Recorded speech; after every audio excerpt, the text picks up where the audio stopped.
Aujourd'hui, on va parler de comment acquérir un terrain au Bénin. Je sais que c'est un thème qui est beaucoup demandé, il y a beaucoup de questions qui reviennent par rapport à cela. Alors aujourd'hui, je vais essayer de vous éclaircir selon mon expérience.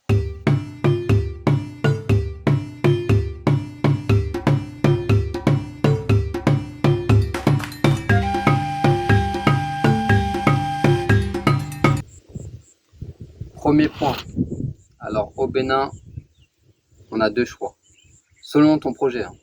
Donc tu peux acquérir ton terrain, donc l'acheter normalement, ou faire un bail de location de 50 ans maximum. Donc vous avez ces deux options-là. Pour les étrangers qui veulent acheter plus de 2 hectares, alors à ma connaissance, c'est ce qu'on m'a dit, il faut un projet. Donc de culture maraîchère, d'élevage, d'arbres fruitiers. Donc il faut avoir un projet pour acquérir plus de 2 hectares. Donc je vous partage l'information que j'ai reçue. Deuxième point, alors, on a la possibilité de faire appel à un démarcheur qui lui-même va prospecter pour nous présenter des terrains. Mais c'est coûteux parce que c'est 10% du prix de vente. Ensuite, on peut avoir accès si tu te respectes toi-même, tu peux voir sur certains terrains où il y a des plaques où il y a écrit à louer avec le numéro, donc tu peux appeler et directement être en contact avec le propriétaire. Et le dernier point, le bouche à oreille. Troisième point, les amis, je vais vous dire quelque chose qui est très très important. On achète un terrain en saison des pluies. Je répète, on achète un terrain en saison des pluies. Ça va te permettre de voir l'état de la voie, si la voie est bonne ou pas bonne. Parce qu'il y a des zones où carrément il y a des trous partout, la voie est dégradée, il y a l'eau qui stagne, tu peux t'embourber. Et après une forte pluie, les gens, la vue continue, donc il y a les camions qui passent, il y a les tricycles qui passent, il y a les motos qui passent, il y a les voitures qui passent. Et tout ça, ça engendre la dégradation de la voie au fur et à mesure. Parce que dans une saison des pluies, au début de la saison des pluies, tu peux voir la voie elle est dans un état. Tu viens 2 mois après, ça a encore changé. Tu viens à la fin de la saison des pluies, ça a encore changé. Donc ça, c'est un point très très important. Et par rapport aussi à votre projet, si vous avez des projets de produits maraîchers, d'élevage, donc il faudra sortir du terrain. Il y aura de la marchandise à faire sortir du terrain, excusez-moi. Donc ça aussi, il faut que la voie soit accessible, sinon ça va être très compliqué pour vous. Aussi, j'allais oublier, faites attention de ne pas acheter un terrain dans les bas-fonds, dans les marécages, parce que bon, ça sera problématique.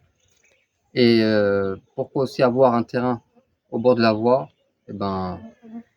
Tout simplement parce que ça sera plus facile pour vous, ça sera plus accessible, ça sera un peu plus cher, mais au moins vous n'aurez pas à traverser les terrains des gens, ce qui peut être aussi compliqué pour arriver à son terrain.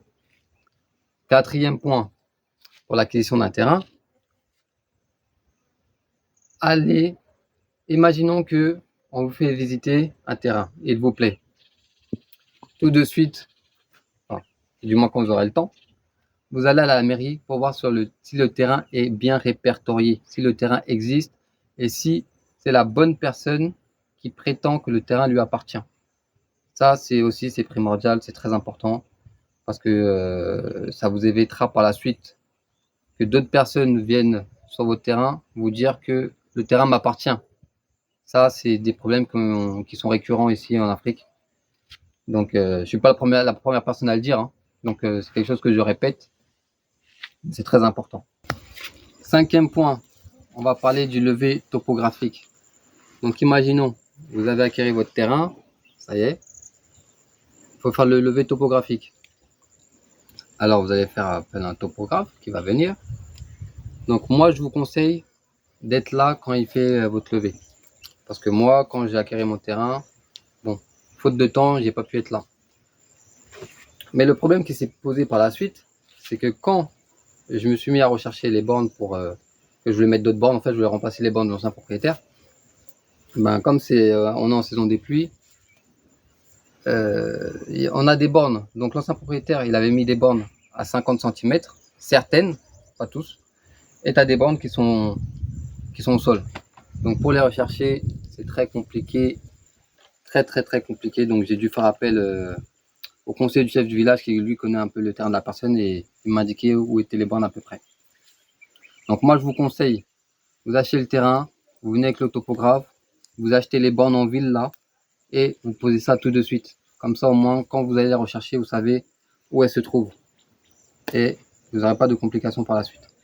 Et aussi, excusez-moi, il faut mettre son panneau. C'est-à-dire la plupart du temps, si quand vous venez sur le terrain des gens, il y a une plaque, en aluminium, fer, et avec ton nom, prénom et d'autres informations qui concernent le terrain.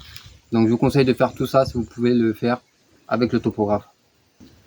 Alors 6e et dernier point, c'est rencontrer le chef du village. Maintenant, ça tu dois le faire que tu aies une location en ville, que tu as acquis une maison aussi en ville ou dans le village, il faut que tu rencontres le chef de la zone. Donc ça, je dis chef quartier ou chef village. Parce que ça vous permettra dans un premier temps, de connaître la personne qui gère l'arrondissement. Et dans un deuxième temps, excusez-moi, si vous avez besoin d'attestation de résidence pour vos démarches, c'est vers lui qu'on se tourne parce que c'est lui qui est amené à vous délivrer ce type de papier. Donc, c'est toujours bien de le rencontrer et de le connaître. Parce que même si vous avez des litiges aussi avec d'autres voisins, c'est vers lui qu'on se tourne. Donc, c'est très important de connaître son chef de quartier ou du village. 7e point qui n'était pas prévu, vous pouvez vous tourner aussi vers un notaire si vous avez les moyens ça sera plus sécurisant pour vous pour tout ce qui est démarche administrative au niveau des terrains et au moins vous n'aurez pas de problème, tout sera carré par la suite. Et pour tout ce qui est bail de location, vous pouvez vous tourner vers le tribunal. Comme ça, il n'y aura pas de souci. Tout sera sécurisé. Pour le bail de location, vous pourrez vous tourner vers le tribunal avec vos témoins et vous remplirez quelques papiers. Vous allez signer et puis tamponné par le tribunal. Le contrat de bail sera tamponné par le tribunal et ça sera une sécurité pour vous. Donc, j'ai tenu à faire cette vidéo parce que, bon, moi j'ai rencontré des difficultés. Malheureusement, j'ai pas eu une personne qui m'a guidé pour l'acquisition d'un terrain dans les démarches qu'il y avait à faire. Et malheureusement, j'ai acquis un terrain. Bon, moi c'est en pleine terre, c'est pas au bord de la voie. Mais la voie déjà pour arriver du goudron jusqu'à mon terrain, bon, on va dire on a 60% de la voie, ça va. Il n'y a pas trop de problèmes. Mais les 40% qui restent là pour arriver jusqu'à mon terrain, la pluie est un petit détail aussi qui n'est pas du moindre, c'est que pour arriver à mon terrain, la voie est en pente. C'est-à-dire que les 100% pour arriver au terrain là, c'est en pente. C'est-à-dire que quand les fortes pluies tombent, ça charrie tout. La pluie charrie tout de la pente jusqu'en bas. Donc c'est compliqué et l'argile est... Bon, ils ont passé de la terre rouge sur la voie. Mais l'argile, avec l'eau, excusez-moi, donc ça charrie tout, ça enlève et après, l'argile, on voit l'argile apparaître. Et malheureusement, au fur et à mesure que les gens passent, c'est-à-dire les camions, l'électricité, tout ce que je vous ai énuméré tout à l'heure, ben, ça a créé des trous. La voie, il y a des bouts de terre sur les côtés qui partent. Et la voie est compliquée, hein. Franchement, c'est difficulté. Donc moi, je peux pas sortir avec la voiture. Par exemple, s'il y a une forte pluie, je dois attendre au moins 3-4 jours que ça sèche pour pouvoir passer. Ou sinon, j'ai la moto que j'ai déjà montée dans d'autres vidéos. Et je sors avec la moto. Difficilement, mais j'arrive à sortir. Donc je peux aller acheter tout ce que j'ai besoin en ville. Donc c'est pour ça que je fais cette vidéo. Faites très attention. Surtout prenez votre temps. Analysez tout. Observez. Posez des questions. Parce que bon, on peut vite se retrouver dans les problèmes. Regardez ce que je vous disais. La voie coupe en deux. Donc c'est pour ça qu'il faut faire très attention quand tu achètes ton terrain.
Mais bon, ceux qui ne tuent pas rendent plus fort. Et on a des solutions.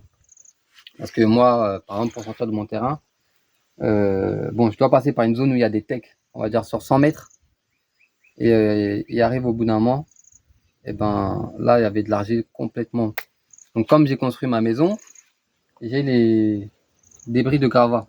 Donc, j'ai mis ça dans l'argile, donc pour consolider bien le sol, et avec aussi des bouts de bois, comme ça, d'épaisseur comme ça. Et avec l'argile, ça bouge plus. Donc, c'est en place. Donc, on a quand même des petites solutions qui nous sont favorables. Et voilà. Hein. Donc, faites attention encore une fois. Avant d'acheter un terrain, prenez votre temps, observez et surtout, écoutez-moi bien. Achetez en milieu de saison des pluies, pas en début, hein, parce que moi, j'étais parti en début. Et en début, tu vois pas trop parce que les pluies, elles sont pas trop abondantes. Donc, quand c'est la milieu de la saison des pluies, là, donc on va dire juillet, août, là, achetez votre terrain. Et là, vous allez voir le vrai. Donc, voilà, on touche à la fin de la vidéo. Je vous remercie de m'avoir écouté. N'oubliez pas, votre boutique du bien-être, laslas.com est disponible. Votre boutique qui met en valeur les produits locaux du Bénin, les richesses du Bénin. Donc, n'hésitez pas, allez-y faire un tour. Et je vous dis à bientôt pour une prochaine vidéo.